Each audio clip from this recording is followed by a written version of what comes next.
This video is presented by VoiceOver article.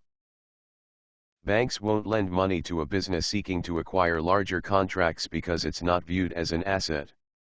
So if you are a small startup company, funding for expansion may be hard to obtain. Accounts receivable financing could be the key to funding for a startup with desires to bid on large government or corporate contracts. So what is accounts receivable financing? It is the selling of your accounts receivable invoices for cash versus waiting 30 to 60 or 90 days to be paid by your customer. Accounts receivable financing is also known as factoring.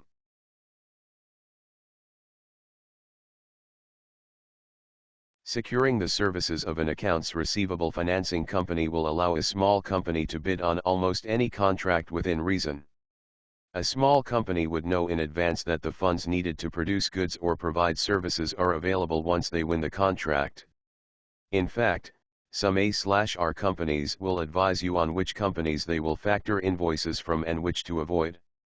Federal government contracts are considered gold, however, not all factoring companies can handle government receivables. One of the major concerns for most small business owners is how much does accounts receivable financing cost? Between 1 to 5% generally speaking. Since accounts receivable financing rates depend on the creditworthiness of your customers, your average invoice, average payment cycle, and factoring volume, it's hard to predetermine the exact cost of the money. However, you should remember, whatever the cost is, it's tax deductible, and this is important. This means that the cost to factor is offset by IRS.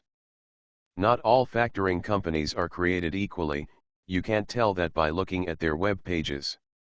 A cash flow consultant or an accounts receivable broker can steer you in the right direction. There are issues such as process to acquire funding. Will the accounts receivable financial company, factoring company handle your collections? Will they provide the funds through a credit card, or will they wire the monies into your business checking account? Will the accounts receivable financial company factor with recourse or without recourse? Meaning, will they take responsibility for the debt, or will you, the client, take ultimate responsibility? The rates are different. Sometimes an A/R broker has a choice, but not all the time. For instances, there are not that many companies that provide accounts receivable financing for healthcare or construction. It all depends on what type of business you have and what your needs are. This video is presented by VoiceOver article.